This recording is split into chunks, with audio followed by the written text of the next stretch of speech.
Hello everyone, welcome back to Study Central. इस video में discuss करेंगे हम लोग objectives of planning in India, यानी कि प्लानिंग कमीशन पढ़ लिए, 5 ईयर प्लान्स क्या होते हैं ये पढ़ लिए। इसके बाद ये देखना है कि जो प्लानिंग इन इंडिया आई थी, यानी कि 5 ईयर्स के प्लान बन रहे थे, उनका ऑब्जेक्टिव्स क्या था।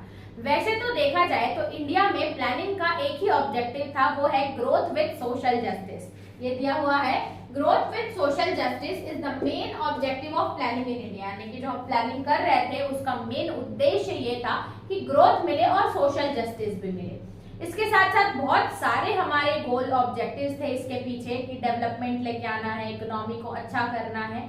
लेकिन फिर भी अगर मैं समराइज करूं तो कुछ कुछ पॉइंट्स निकल के आते हैं जो हमारे मेन ऑब्जेक्टिव्स थे, वो देखेंगे। ये भी आपका 8 मार्क्स ऑफ क्वेश्चन पूछ सकता है कि state the objectives of planning in India. इसके हिसाब से आप वैसे एक क्वेश्चन में तो 3-4 पॉइंट या 3-4 टॉपिक पूछता है, तो इसमें ये पूछेगा तो 5 to 6 टॉपिक लिखेंगे या पॉइंट्स लिखेंगे तो सफिशिएंट है। उसके बाद आप एक्सप्लेन भी करेंगे उसको।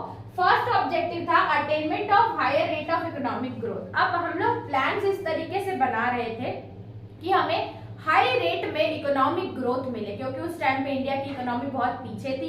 अब इकोनॉमिक ग्रोथ यानी कि जीडीपी, गुड्स एंड सर्विसेज अच्छे से करें, एम्प्लॉयमेंट जनरेट हो और बहुत सारी इंडस्ट्री सेटअप हो, इकोनॉमिक ग्रोथ चाहिए थी। ये हमारा मेन ऑब्जेक्टिव था।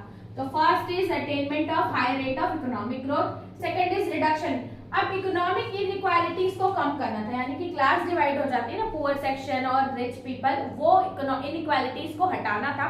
हमें ये करना था कि जो इनकम स्टेबिलिटी बनी रहे, हर किसी की इनकम इक्वल रहे। इसके साथ साथ जो भी बैकवर्ड एरियाज में थे उनको भी एम्प्लॉयमेंट अपॉर्चुनिटी प्रोवाइड की जा रही थी, ताकि इनकम के बेसिस पे जो इनइक्वालिटीज है वो हट जाए। तो दूसरा हमारा ऑब्जेक्टिव था रिडक्शन इन इकोनॉमिक, पैसे के टर्म्स में इनइक्वालिटीज। फिर आता है achieving full employment. Obvious time जब हमें इंडिपेंडेंस मिली थी तो इंडिया में और कोई सेक्टर्स नहीं थे जहाँ पे काम कर पाए, सिर्फ एग्रीकल्चर।